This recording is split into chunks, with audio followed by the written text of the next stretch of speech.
ত্রিকোণমিতির এমসিকিউগুলো কিন্তু অনেক সময় সাপেক্ষ। তো আমরা বিভিন্ন ধরনের এমসিকিউ এগুলো ক্যালকুলেটর দিয়ে সলভ করতে পারি। কিন্তু আমরা যদি কিছু ফরম্যাট মনে রাখি যে এরকম ফরম্যাট আসলে আমাদের আনসারটা কেমন হবে, তাহলে কিন্তু ক্যালকুলেটরের চাইতেও ফাস্ট আমরা সেগুলো আনসার করতে পারবো।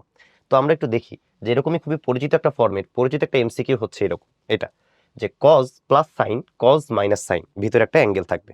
আচ্ছা, তো আমরা যদি দেখি যে এটার আনসার আসলে কি হবে, এটার জন্য আমরা 15 ডিগ্রি দিয়ে চিন্তা না করে যে কোনো একটা জেনারেল অ্যাঙ্গেল দিয়ে চিন্তা করি, যে cos A plus sine A divided by cos A minus sine এ।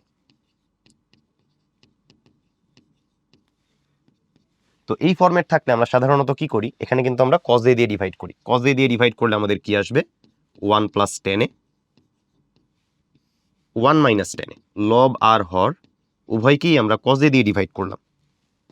আচ্ছা, তো এইরকম ফরম্যাট আসার পরে আমরা যদি ওপরের যে ওয়ানটা আছে এই ওয়ানটাকে আমরা কিন্তু এরকম লিখতে পারি যে 1045 ডিগ্রি প্লাস টেন এ 1 মাইনাস 1045 ডিগ্রি টেন এ। আমরা কিন্তু জানি 1045 এর ভ্যালু হচ্ছে 1, তাহলে দ্যাট মিনস এই 1 এর জায়গায় 1045 লেখা যায়।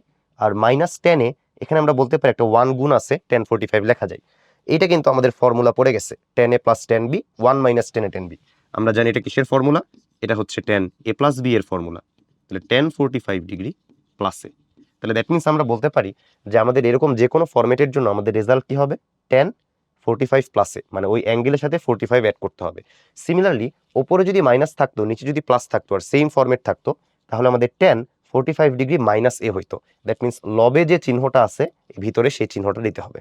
আচ্ছা, তাহলে যেহেতু আমাদের এখানে লবে প্লাস আছে, তাহলে আমাদের রেজাল্ট কি আসবে আমরা বুঝতেই পারতেছি।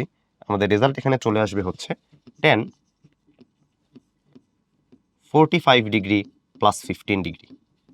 দ্যাট মিনস এটা আমাদের আসতেছে 1060 ডিগ্রি।